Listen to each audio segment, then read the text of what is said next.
Message de Monseigneur Philippe Christori en ce vendredi 10 septembre 2021.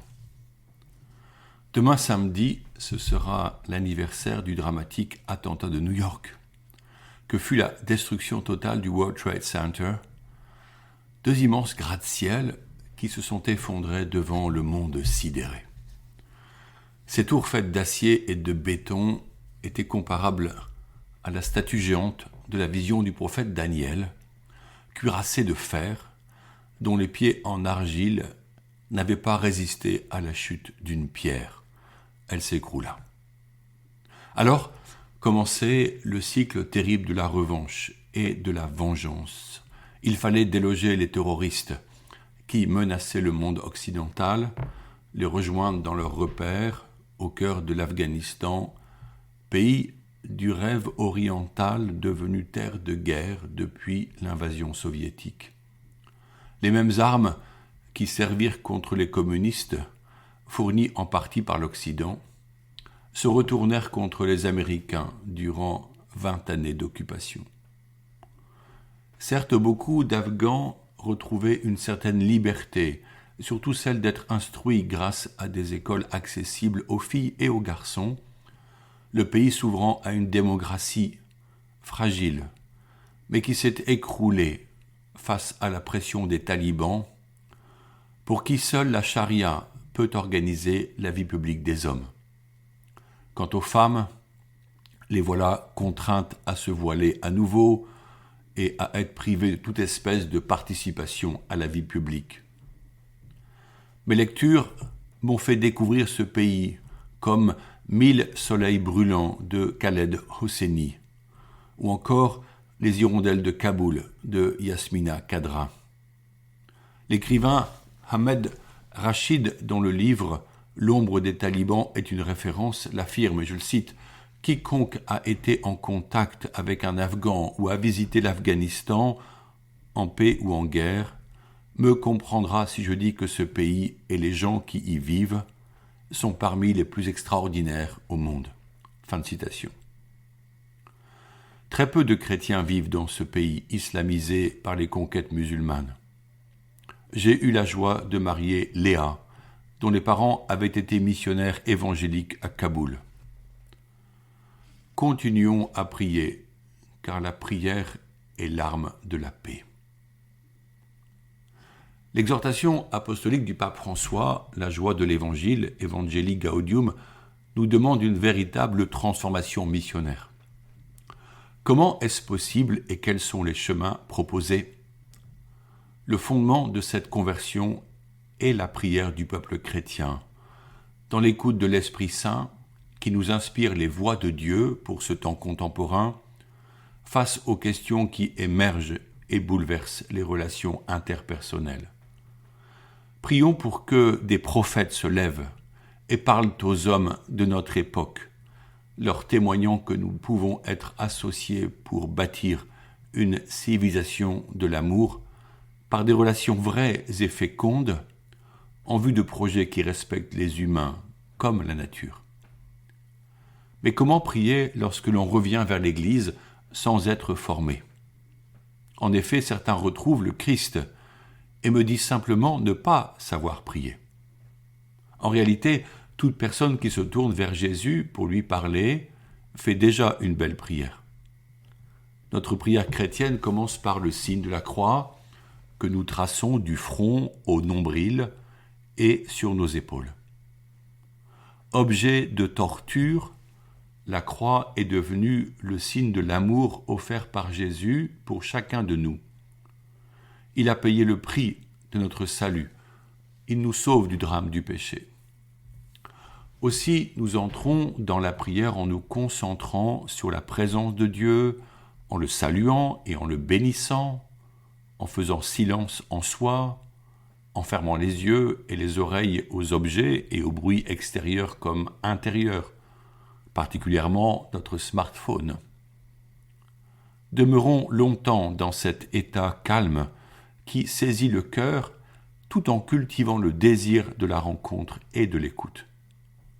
Puis nous pouvons lire lentement un texte biblique ou un écrit spirituel qui dispose l'esprit à se centrer sur la présence divine, pour remercier le Seigneur de ses bienfaits, voire lui demander pardon. Le silence prolonge ce moment, puis il est possible d'intercéder ou de demander au Saint-Esprit ses dons.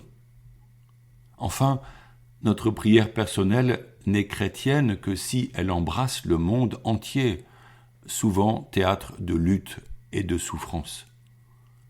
Finalement, lorsque le temps choisi au départ est écoulé, nous pouvons bénir Dieu pour ce moment, invoquer la Vierge Marie en lui demandant de nous garder en paix sur le cœur de son Fils Jésus, et après un beau signe de croix, chacun peut repartir l'âme légère et disposé à être témoin de l'Évangile. Saint Jean Chrysostome, prédicateur merveilleux du VIe siècle, disait « Rien au monde n'est plus fort que le juste qui prie. L'homme qui prie a la main sur le gouvernail du monde. » Que les hommes et les femmes qui assument une autorité soient des priants, pour écouter la voix de l'Esprit les guider. Car, dit Jésus, « Hors de moi, vous ne pouvez rien faire. » Que les maires de nos communes, nos parlementaires, nos sénateurs, nos directeurs d'EHPAD et d'écoles puisent dans leur union à Dieu la grâce nécessaire pour être guidés et assumer les lourdes charges qu'ils portent. Là est mon vœu. Pour être en paix et en communion fraternelle, n'avons-nous pas besoin d'un pivot ou d'une fondation ? La transformation missionnaire authentique se fonde sur une foi profonde qui rend compte de l'espérance donnée par Dieu. Dans mon message précédent,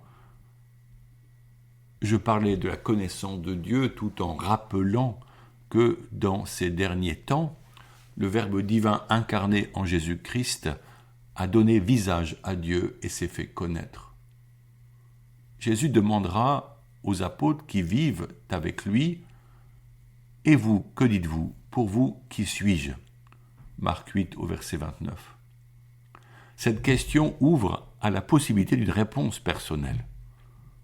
La transformation missionnaire a donc besoin d'une recherche personnelle et ecclésiale, fondée sur notre intimité avec Jésus dans la prière et la contemplation. Elle puise dans le saint sacrifice eucharistique sa force. Si cette quête est celle de la théologie, en réalité, tout chrétien croyant et disposé à engager sa raison dans un travail de recherche devient théologien. Aussi, la transformation missionnaire n'est pas le fruit de techniques, de moyens matériels ou de processus d'entreprise, mais c'est un chemin courageux et persévérant à l'écoute de l'Esprit qui révèle peu à peu le sens de l'écriture lue dans la tradition de l'Église par celui qui a le cœur ouvert et des oreilles pour écouter. La conversion passe par l'écoute des personnes et, je cite le pape, « Il convient d'être réaliste et de ne pas donner pour acquis que nos interlocuteurs connaissent le fond complet de ce que nous disons ou qu'ils peuvent relier notre discours au cœur essentiel de l'Évangile qui lui confère sens, beauté et attrait. » Evangelii Gaudium au numéro 34. L'annonce doit se centrer sur, et je cite le pape encore, sur l'essentiel, sur ce qui est plus beau, plus grand, plus attirant et en même temps plus nécessaire. La proposition se simplifie, sans perdre pour cela profondeur et vérité, et devient ainsi plus convaincante et plus lumineuse. Fin de citation. Il y a une hiérarchie dans les vérités, les vertus et les actes qui en procèdent. Dans ce cœur fondamental resplendit la beauté de l'amour salvifique de Dieu manifesté en Jésus-Christ mort et ressuscité. Là, la miséricorde est au-dessus de toutes les vertus.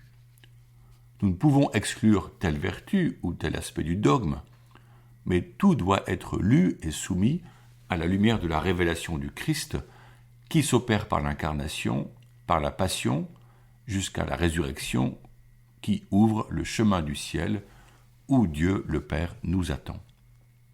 C'est l'amour divin qui opère cela. c'est lui qui doit se manifester dans nos paroles missionnaires. Le pape dit encore, l'Évangile invite avant tout à répondre au Dieu qui nous aime et qui nous sauve, le reconnaissant dans les autres et sortant de nous-mêmes pour chercher le bien de tous. Evangelii Gaudium 39. Espérons toujours que notre société ouvre la porte au Sauveur. En attendant, revisitons les lieux et associations catholiques que nous animons pour lui donner sa vraie place. Ces jours-ci, alors que le monde fait mémoire des attentats de New York et hésite entre tristesse, colère ou espoir, nous, catholiques, prions et appelons par nos paroles à bâtir avec tous une civilisation fondée sur l'amour, et cet amour a un nom, il se nomme Jésus. Je vous propose de prier avec le pape François en reprenant la belle prière qu'il nous donna place Saint-Pierre en pleine pandémie en 2020. Ô Marie, tu resplendis toujours sur notre chemin comme signe de salut et d'espérance. Nous nous confions à toi, santé des malades, qui auprès de la croix a été associée à la douleur de Jésus. En maintenant ta foi ferme, toi, salut du peuple romain, tu sais de quoi nous avons besoin, et nous sommes certains que tu veilleras, afin que, comme à Cana de Galilée, puisse revenir la joie et la fête, après ce moment d'épreuve.